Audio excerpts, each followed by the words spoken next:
How's it going, guys? Just taking a little ride in the car right now. This car's got start-stop technology, if anybody knows what that is. I think BMW had it for a little while, or has had it for a little while, is a better way of putting it. Well, basically what happens is when you stop, if you have it turned on, and it meets all the criteria, the engine turns off. And then when you go, the engine starts. And the technology is actually pretty cool that they use to make it all work. I mean, it's a little more complicated than it sounds. First of all, the starter has a life. It counts how many times it restarts. And when you hit a certain number, a light's going to come on in the dashboard and you have to change the starter. So you never get stranded. I'm sure that's a nice bill. Obviously, we haven't had that issue yet, since this is the first year for us. Other things, if the engine is in the process of turning off and coasting down and it needs to restart, the starter will match the speed of the engine before it engages, which I find that pretty cool. If you look down there, that's the green little words down there.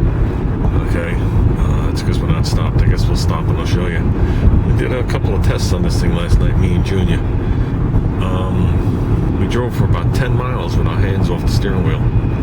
Because this has lane assist, this has all the crap that's becoming standard because they can't get people in the United States to concentrate on driving. So they're going to come up with all this crap to enable them, is basically what's happening, which actually sickens me. That's like signs turning into pictures because we can't read anymore. You know, it's just getting worse and worse, but right now it's telling me there's a car next to me in my blind spot. Okay, and that's without the directional on. It used to only do it when the directional was on in some cars. But now it's doing it again. You can see the mirror lit up. Okay. And the only feature I do like is when you put the directional on, if somebody's in your blind spot, it flashes. That's cool, because a lot of times you can't get your head around quick enough to see. But basically, right behind the mirror up here, oh man, it's shooting. I got bit by bugs. It's shooting radar out and it's watching the lines on the road, just like the guys in front of me. They're staying in between the lines.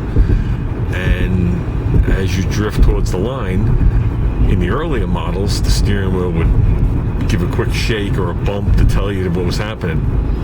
But now, you have no choice. When the system's turned on, that part of the system I have off right now. Basically, right now, it'll steer you back into the lane. And if the car drifts to the left, it'll steer you back into the lane. You don't sway as much as someone who's texting, I can tell you that. See, right now my right mirror is lit. I got a guy in the blind spot. He just came out. I can get over. You definitely don't sway as much as if you're texting and you're driving over the line.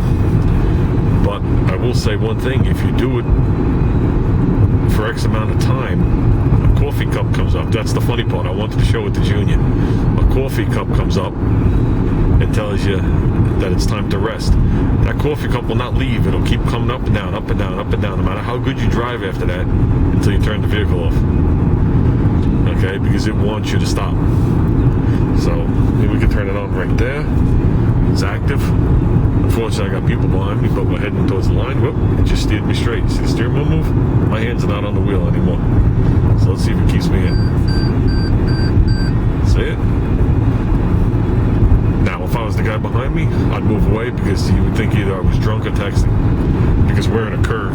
We're not on the straight part of the road anymore. So it came on at a bigger angle. But it's actually a cool feature. I'll do it again. Hopefully nobody behind me is a cop. I'm just going to let it go. Watch the steering wheel.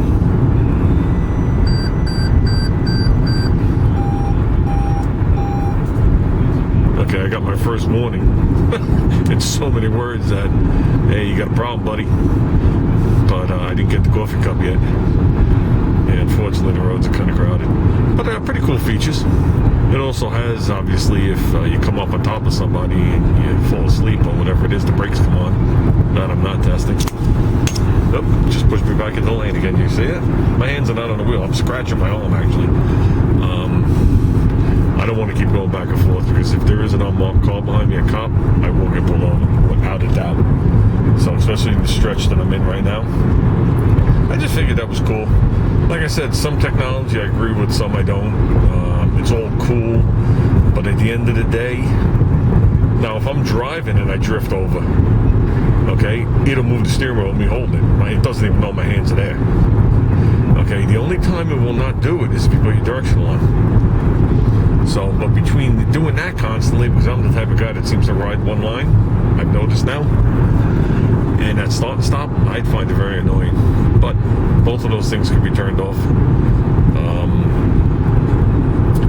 But like I said, at the end of the day, it's just making it easier for people to do things they shouldn't be doing, like drinking and driving, texting, talking on the phone. Some things I'm not allowed to mention since it's a family channel, and other things like that. So I don't know. I have mixed feelings about it. I'm glad I'm glad that we have the technology to do it. It's sad or it's sickening that people are actually going to rely on it as they're driving. And now that it's becoming standard on the cars, you're going to see it more and more. You're going to see more and more people swaying towards the lines and then straightening out, because more and more people are going to use it. So right now I can take my hands off the wheel. We went 10 miles yesterday. I can take my hands off the wheel and just start texting. I don't even have to look at where I'm going, because if I get too close on somebody, it's going to hit the brakes anyway. So I don't know. But the start and stop technology is basically, if you're sitting in traffic, the engine dies. With the AC on, we seem to go about 40 seconds, but that's based on the temperature of the day and the humidity. The evaporators that they're using leaps and bounds on what was in there before. Before it was just basically a radiator, in so many words. The air went across it, okay, and it did its deal. Now those little fins in there that disperse the heat actually have this material in there that will hold how would you word it? Will hold the capability, if you want to word it like that, of continued cooling. So it's just not a matter of cooling off the fins real quick and stuff, fresh Freon is constantly going through it. Okay? It's more than what's in the tube. The fins is actually doing its job too. So the car can turn off. So if you ever turned off your car and left the key on, the AC only lasts a couple seconds. Okay, on this technology, they have to make sure that they can get 40 seconds. The thing goes into the minutes. So like I said, it depends on the day. They have to make sure that they can leave the engine off, so they came out with that technology, which would be nice to put in all cars, because then you could cycle the compressor less, or cycle it on less, and use less fuel, in so many words. But I'm sure there's a cost, and everything's based on the mighty dollar. So, yeah, in a minute I'm going to pull over. I'll show you the start technology. Oh, someone's doing fireworks up there. Okay, let's bring it to a stop and see what happens. Not putting it out of gear, I'm just leaving it just the way it is. See the number? Right here? It's at 6 seconds, 7 seconds, the tach is gone. Okay, now as soon as I go to lift my foot off the brake, you'll see the engine start. Watch. Okay, I didn't even give the car gas yet. And as soon as it shuts off, you'll see the counter come back. If it's ready to shut off. It might stay on a little longer because the AC is on.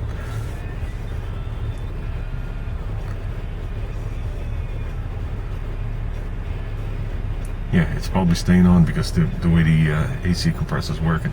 You just got to remember the computer knows exactly what the fin temperature is on the evaporator. So right now it doesn't want to turn off.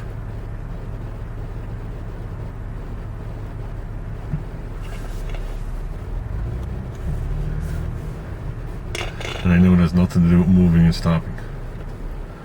There you go, it's off. And you can see the counter, 1 second, 2 seconds, and on. Okay, now here's the switch over here. My finger going in front of it.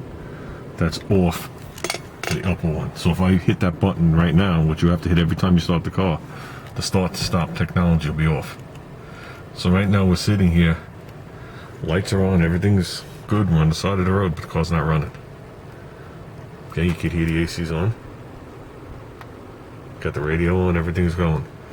Now at about 30 seconds, I think at about 40, it should kick on. Oop, it did it at 33 this time. Like I said, they're basing it on certain things. Now you also got to remember, when you have your foot on the brake, in the olden days, all you did was trip a switch. On a modern day car, and I say modern, I mean for probably a good 15 years now, it knows the pressures of the chambers of the master cylinder when your foot's on it.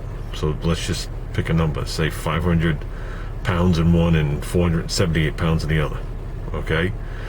So when I touch the brake a little harder, those pressures go up, and the computer's reading that all the time. So the second I go to move my foot to lighten it, the engine will start. So that gives it enough time to start before my foot gets to the gas. Because if it relied on me touching the gas, then there'd be a big delay. So whether you realize it or not, by the time you move your foot, your brain registers that you move your foot. You move it over to the gas and you press on the gas. There's probably a second or so delay. By that time the engine's long started. Do you feel it start? Yes.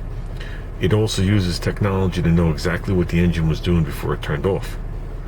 That's why it starts up instantly, rather than when you start a car up cold and it goes to a predetermined thing going by temperature and all other things like that, and the car takes 1 or 2 more cranks to fire.